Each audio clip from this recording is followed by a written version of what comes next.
motivation goes to capital P and little p. Okay? And I'm talking about P greater than 1. Okay, so we can go to the classic capital P with the logic measure and the little p with the discrete form. And now if you go to the abstract measure theory, abstract measure theory, then we can consider LP omega mu, or mu is a measure on omega. And what we can see is that all of these capital P, the classical capital P and little p, are all capital P over a certain set omega. For practical purposes, of course, when you have a measure, there are two things. When you go back to measure theory, there are two ways you can look at. So, of course, from here, before we go in, we look at measurable functions. So it's a little bit of measure theory here. And here we look at measurable sets. Okay? So there are books, when they talk about measure theory, there are books, they start with the concept of measurable sets. And there are books that start with measurable functions. And the way to go from one to the other one is via, for step A, you can consider the characteristic function A. Give me a second. We say that the set A has a certain property, if and only if that function characteristic of A has that property. For example, in this case, we say that A is a measurable if and only if that function is measurable. Okay? So here, which tells us that you can start with measurable functions and then go to measurable sets, or you can start with measurable sets and go to measurable functions. Okay? Now, for the measurable sets,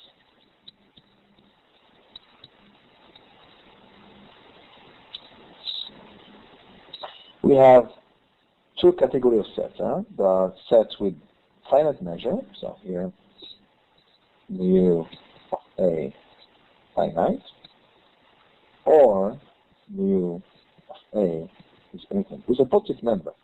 Okay, think of it like, for example, the Lebesgue measure, and you look at it, R has an infinite measure, okay, in terms of Lebesgue, okay, but if you take any interval, okay, you get what?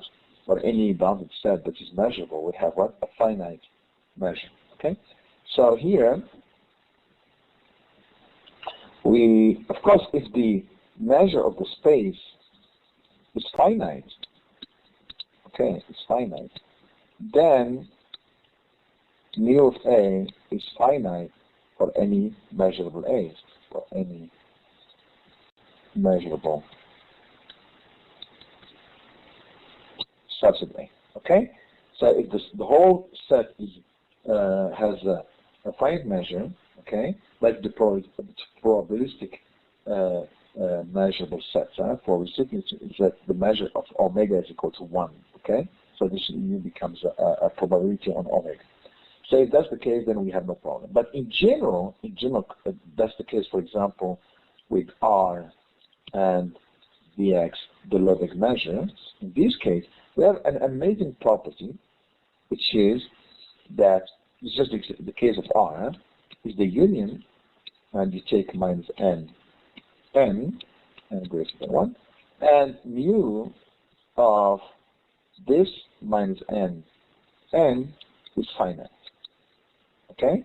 I mean, the measure, mu is, and then the Lebesgue measure of the set, okay, of the interval. Okay?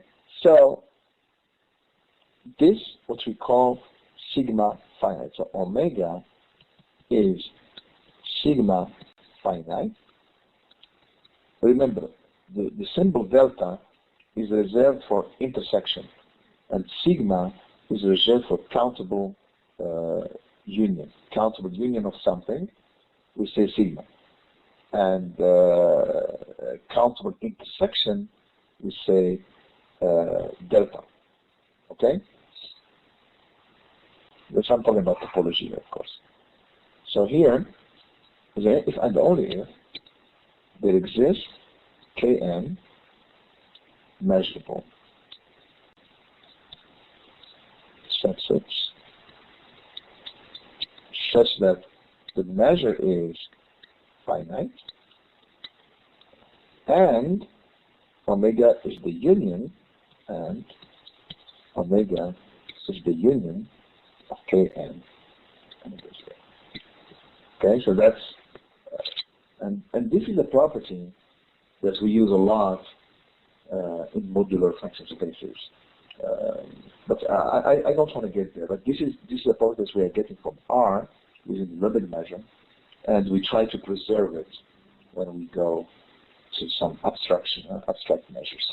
In our setting, of course, I'm talking about in general, but in our setting, we assume these kinds of behavior. Okay? Great. Now, what I want to go back now is the concept of modules, and what did Kozlowski do in his thesis? Modular spaces. Okay? So, what happened, just to connect these measures with the modular business. So what happened? We said we have LP. They are like LP of omega mu. This was done before Kozlowski law in the 30s and 20s. And then we have LP. And we have some more extensions.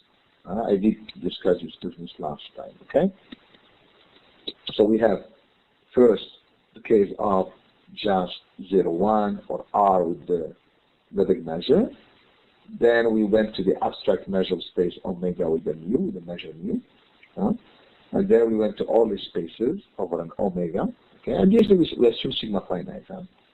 And then we go into what we call like Luxembourg order spaces, etc., etc. There are many, many extensions. Okay?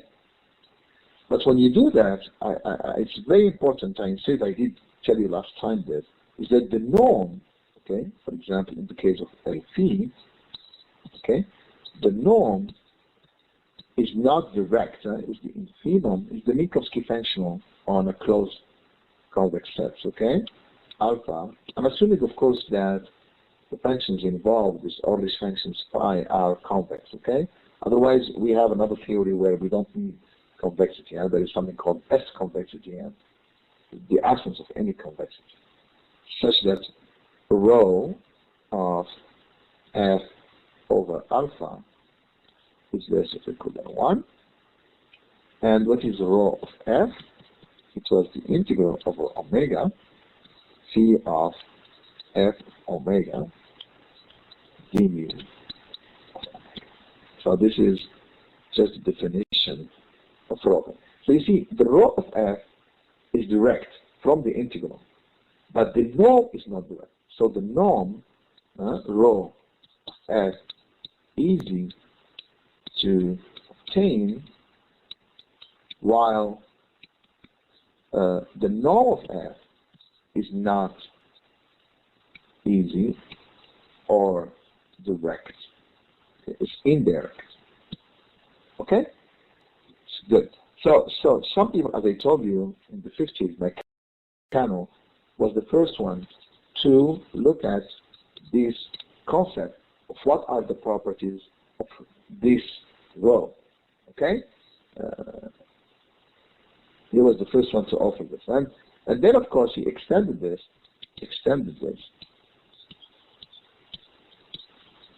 to the concept of module. Okay? So this is all I'm talking about in the 50s. So the concept of this module is just to preserve the properties of what? Of this integral. So he extended and abstract. Okay? And there is a beautiful book, by the way, by Mushilak, where he talks about this business of modules and some properties of modular vector spaces. Modular vector spaces. All this is done in the setting of vector spaces. Okay? Great. So what was the work of Kozlowski? The main contribution of Kozlowski was, okay, that, okay, he takes a vector space. So here, so Kozlowski, and you will find this in his book, I believe.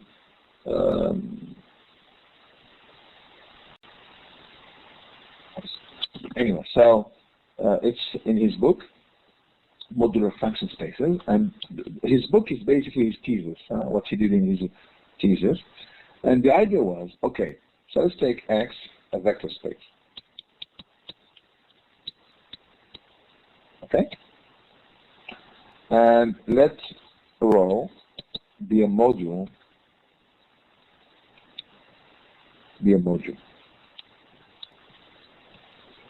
And really, he took it in the sense of Nakano, in the sense of Mushilak, the properties of what is a module, okay? And I did mention it last time, basically, some of the properties of the module, and that's what they took, okay? And then, what was amazing is, in his work, that's what he did, he came up, he built an omega and a measure. And he showed, so he built it, there is a construction of this, so there exists this, such that rho of any element, any vector becomes a function, and this becomes like the integral of something, of f, of course, dv. So in other words, what he did, he showed that that module is in fact an integral over a measurable space.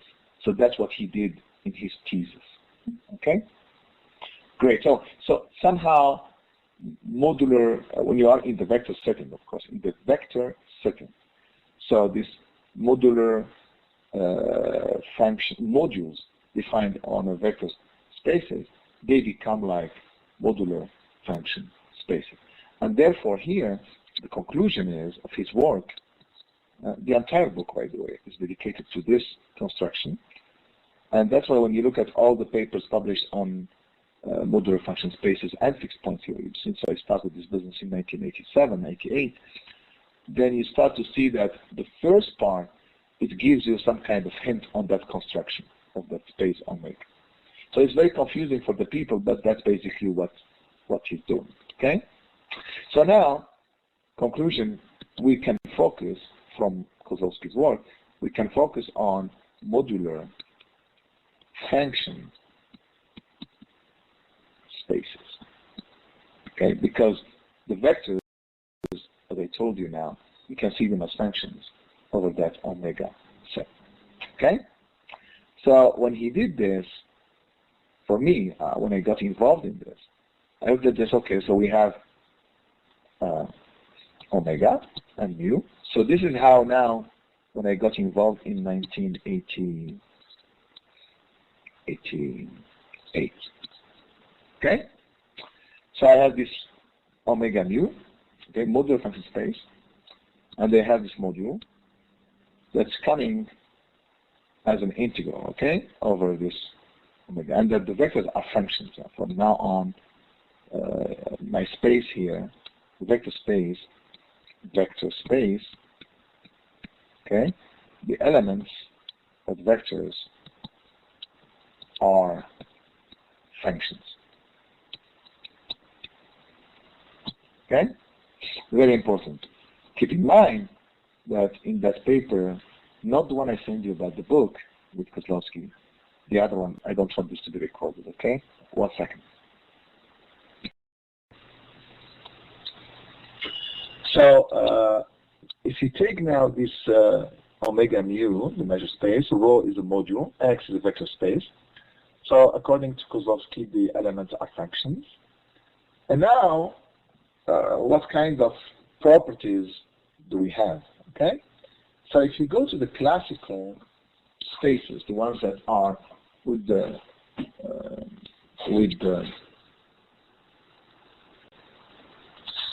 if you take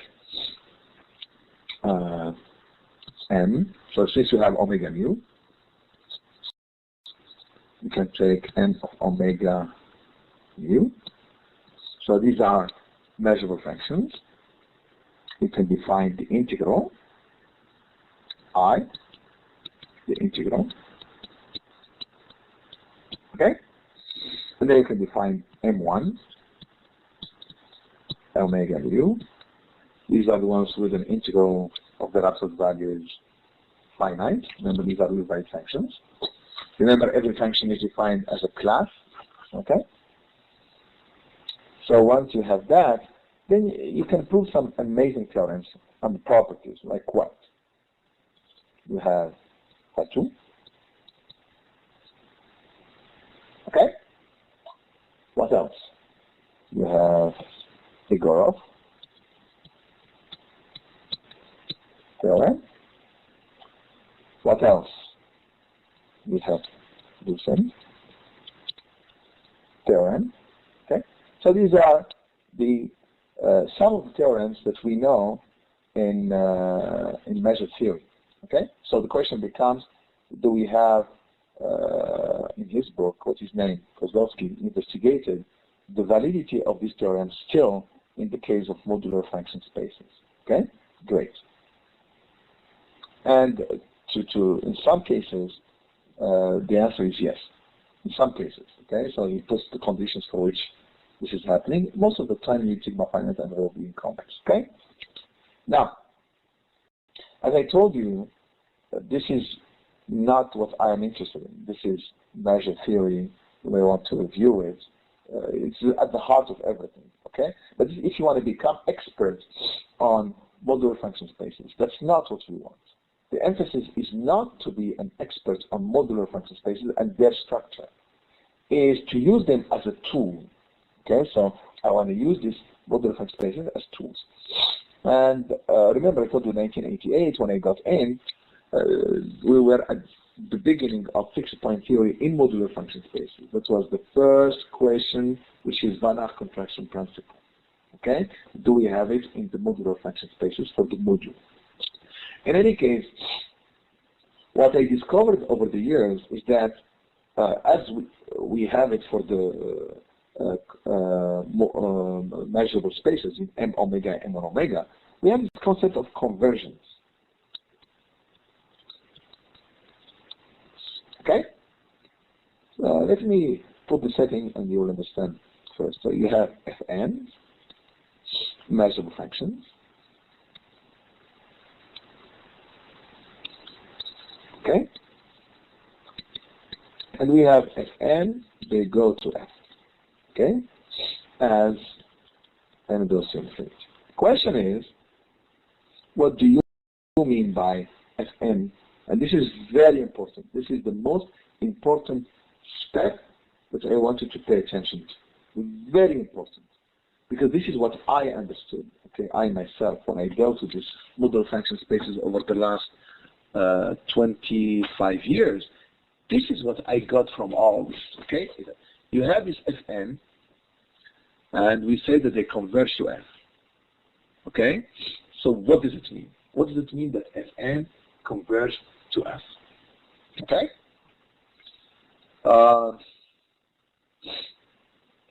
So of course, in terms of omega mu, which is the setting that we have here, okay, we can say Fn converges to F, number one. We can say Fn converges to F almost everywhere. Okay? So that's one. Two, we can say Fn converges to F uniformly, because almost everywhere is like you have these pointwise conversions. You see the classical pointwise conversions for functions in the real analysis. No measure, just on R. pointwise convergence means it converges to that f of x for every x in the set. Okay? But here now, almost everywhere means only up to, it's not in the entire set. There is a set which is a null set with measure 0, for which we don't know what the fn's are doing. Okay? Next, we talk about, 3, something called f, as n goes to infinity. There's something called, I was just looking at it, convergence in measure.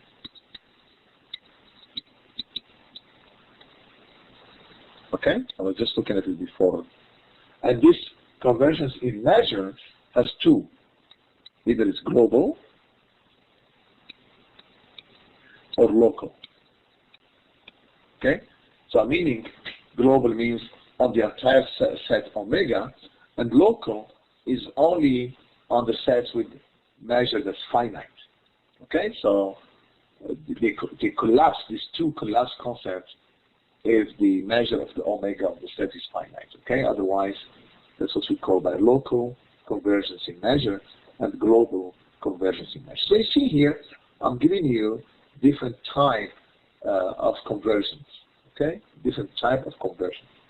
And once you have all these types of conversions of sequences, then we get into a very interesting question. Now, this is beyond modular function spaces. Beyond modular function spaces.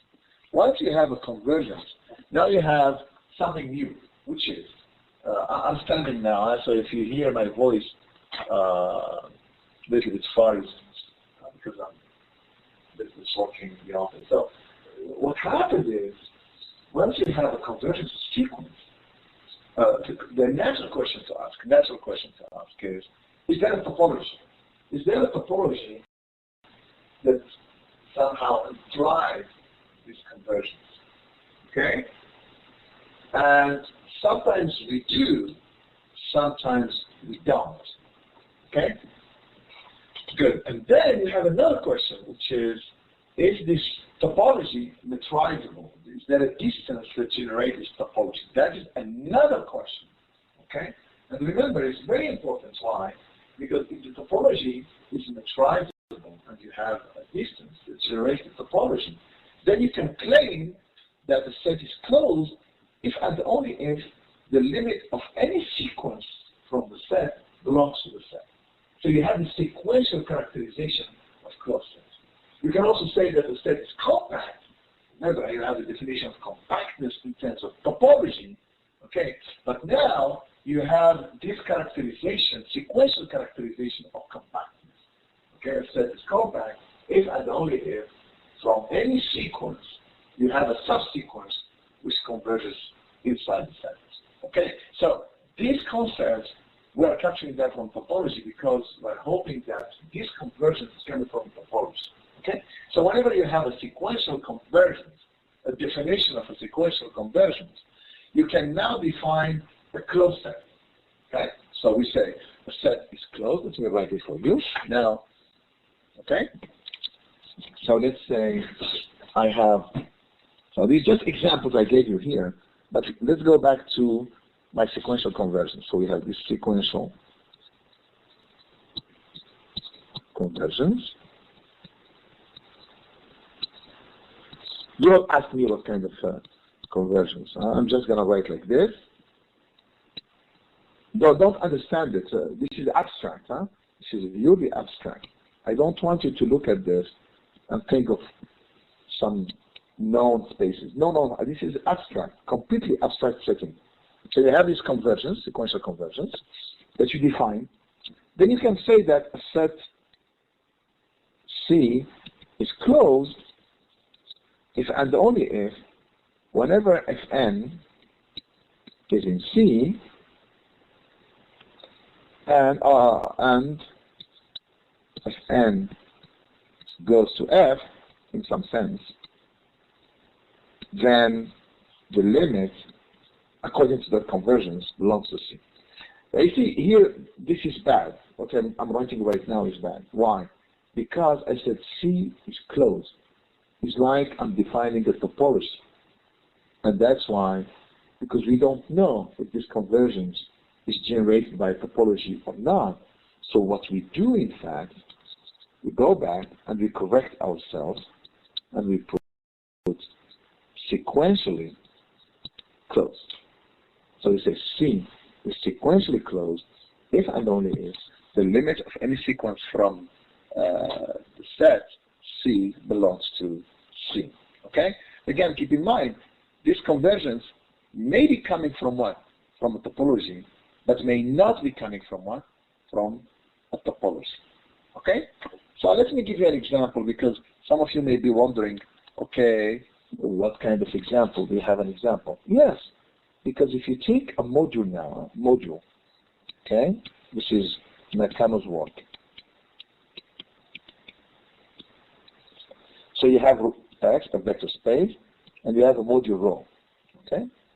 So we will say that Xn, pay attention, I did not say Fn, okay, to differentiate between the vectors and functions.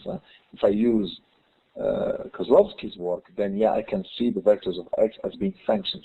But let's go back to the concept of a module or vector spaces according to Nakano. If you go to the first publications of Nakano in the 50s, as well as Mushilak's book, okay, modular vector spaces, you will see they did not know about Kozlovsky's work, but there, this is how it goes. Converges to X in the sense of rho, if and only if rho of Xn minus X goes to 0 as n goes to infinity. If you have this, this is not, we don't know if it's a topology. Remember, it's not clear because rho does not satisfy the triangle inequality, so it's not a distance, and you don't know. You honestly don't know what kind of object, if you want, a topology that may lead to this convergence. So in this case, what do you do? I mean, you have this convergence, and what do you do with it? So we can say C is sequentially rho closed if and only if for any Xn in C such that Xn converges to X in the sense of rho that I just told you, then X convergence local in measure, okay, this local convergence in measure in capital A1, and what we obtained is really amazing. So again, try to have that flexible mind. Look, for example, this convergence. From a convergence, I can talk about sequential closed, and I can talk about sequentially what? Compact. Okay? And it doesn't mean that these concepts are coming from a topology. Okay? It's just you look at this convergence that is given to you and see what can I do with it. How can I get something interesting from it? Some theorems, you know. Even if you don't have to. If you have a topology, fine. That's fine. Like, for example, I know a problem. It took us about maybe 20 years before somebody came and proved that, in fact, it was a topology. It didn't mean that what we proved were trivial. No, but just the question that people were asking for years, is it a topology? The guy was able to settle it down and prove that it was a topology. But in general, it's not clear. It's not clear. Okay? So I'm going to stop here.